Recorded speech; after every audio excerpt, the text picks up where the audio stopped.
Aimables spectateurs, avant que la peste ne se soit abattue sur le monde, que l'espèce humaine ne soit devenue un troupeau de rhinocéros en papier, ou que l'holocauste nucléaire ait définitivement vaincu jusqu'à l'âpre solitude existentielle, daignez écouter cette histoire. Qu'elle entre dans vos cœurs comme rien n'y est jamais rentré, et qu'elle ne lâche plus, pour votre seul espoir de salut.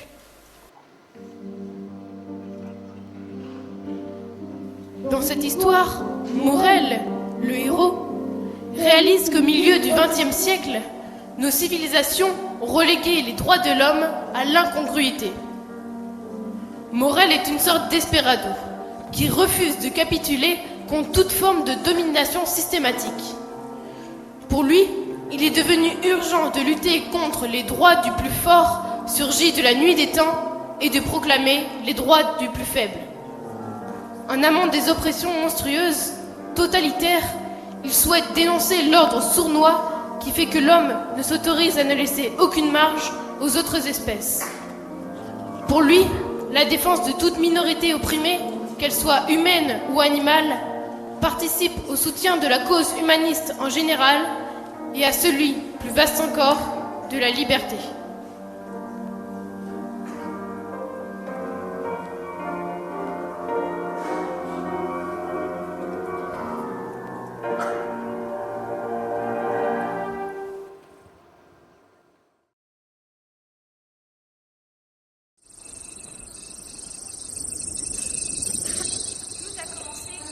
Lors de sa déportation. C'est-à-dire? En fait, un de ses camarades avait eu cette idée après quelques jours de confinement au cachot. Au plus dur moment de son enfermement, il s'était mis à penser au troupeau d'éléphants en liberté. Et chaque matin, les Allemands le trouvaient là, en pleine forme, en train de rigoler. Il était devenu increvable. Ça alors? Quand le malheureux est sorti de sa cellule, il a fait passer le filon à tous les autres prisonniers. Et le moral du bloc est devenu particulièrement élevé vu la situation. Un sacré effort mental. Grâce à cette faculté de se projeter dans leurs rêves, ces hommes ont pu résister à leurs bourreaux. En effet, cette liberté animale à l'état brut a contaminé leur imaginaire. Cette force vitale incroyable les a propulsés dans un ailleurs intouchable, inaccessible pour leurs gardiens tortionnaires.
Vigile au grand ténor.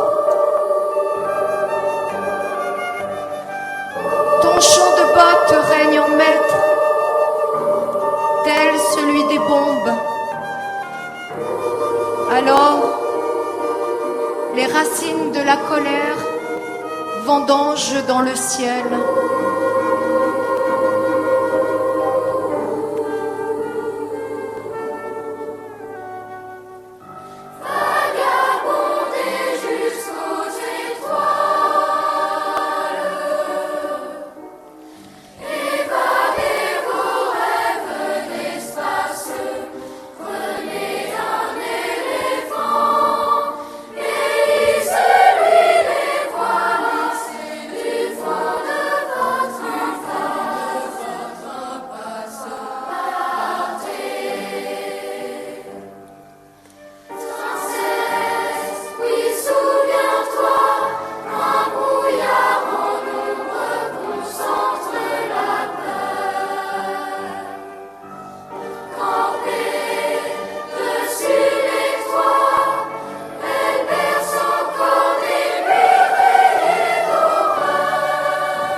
Votre espoir est une baleine, vous devenez Akab.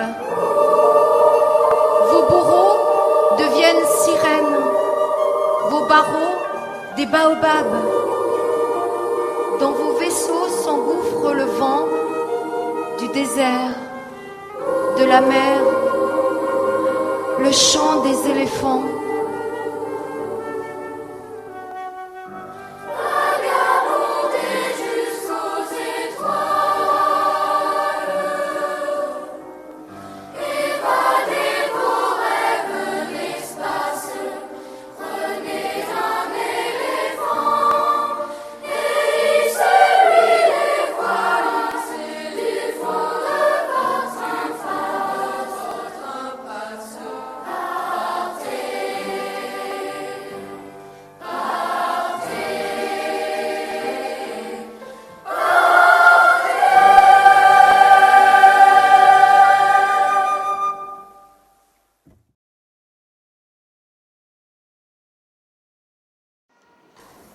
Est-ce cela qui a permis à Morel et ses compagnons de rester en vie?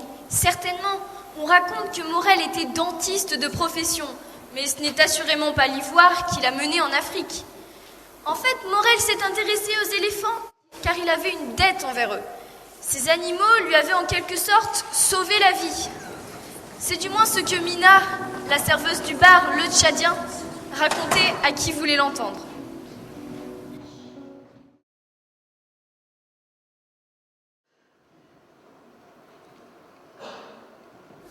Morel s'intéresse beaucoup aux éléphants d'Afrique, car ils lui ont sauvé la vie pendant sa captivité en Allemagne. Les voir foncer irrésistiblement à travers les grands espaces ouverts de l'Afrique, ça lui a permis de trouver mentalement les forces nécessaires à sa survie. À quoi ressemble ce Morel? Vous le rencontrerez certainement prochainement. Il essaie de mobiliser l'opinion contre la disparition annoncée des éléphants. Il va bientôt faire signer sa pétition sur l'interdiction de leur chasse en Afrique. Ah, excusez-moi, j'entends mon patron afficher.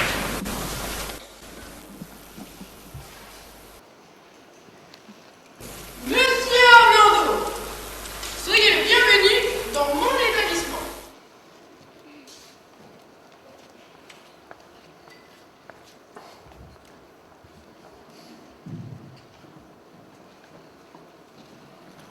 Vous devez être fatigué par la chaleur et le décalage horaire. Oh oui, je prendrai volontiers un grand rafraîchissement. On m'a recommandé votre sens de l'accueil et vos connaissances du Tchad. À l'occasion de ce safari, j'ai promis à mon journal un reportage général sur votre pays. Je compte donc sur votre collaboration pour me donner des renseignements sur Port-Lamy et les environs, avec, si possible, anecdotes et figures de cas. Je vous citerai dans mon article, soyez-en sûrs. Salam alaikum, Bona. Capitaine Habib pour vous servir. Pour connaître Fort-Lamy, le Tchad et les colonies, plutôt qu'un vol aérien, prenez un verre au Tchadien. Pour y voir ses habitants, y entendre leur histoire. Restez au bar un moment, n'oubliez pas le pourboire.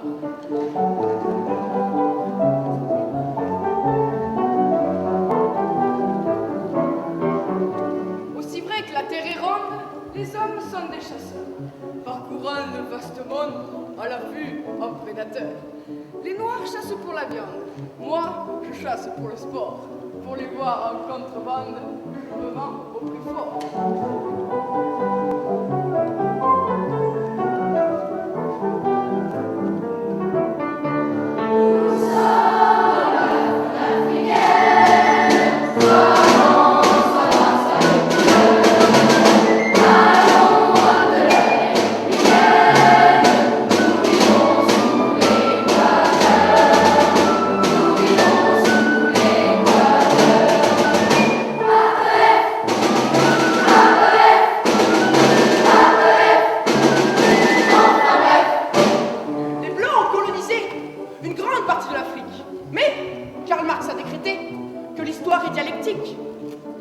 Il ne faut plus de somnolence.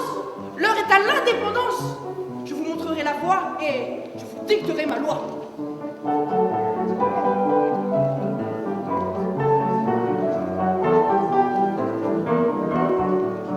La France a colonisé une grande partie de l'Afrique. Avec sa notoriété, elle contrôle ses pratiques. Si l'ordre était menacé, il faudrait de la nuance. Gouverner avec doigté dans l'intérêt de la France.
Je dois rentrer au village. Je prospecte l'uranium. Je suis ici en voyage. Je cherche l'origine de l'homme.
territoire divisé en régions.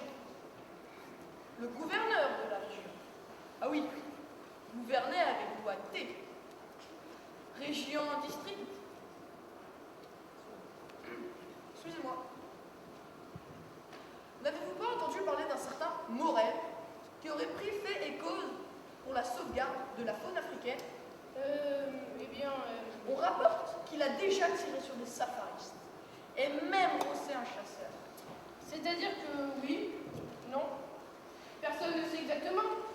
J'en ai entendu parler, mais veuillez m'excuser, j'ai à faire.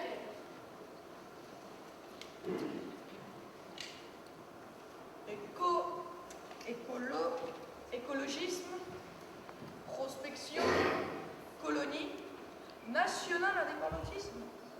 Bon, ça ira bien. Au fait, comment dites-vous exactement en français? Écologisme? Écologistique? Écologie? De quoi voulez-vous parler? Mais de quoi voulez-vous parler? Il a déjà fait quelques actions contre des braconniers, contre des chasseurs, particulièrement zélés, ou des trafiquants d'ivoire. Il pense que le temps de l'orgueil, c'est fini pour les hommes, que nous devons nous tourner avec beaucoup plus d'humilité et de compréhension vers les autres espèces animales.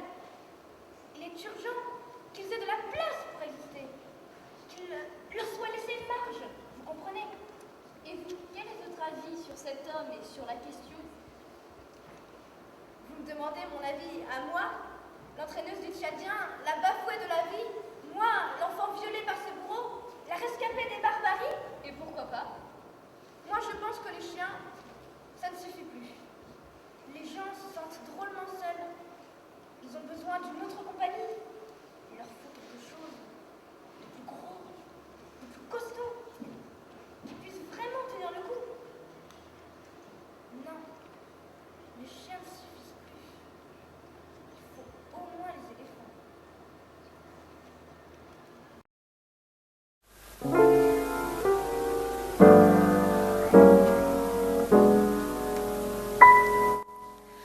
Oui, je suis une étrangère. J'ai connu bien des légionnaires. J'ai franchi bien des frontières morales et douanières.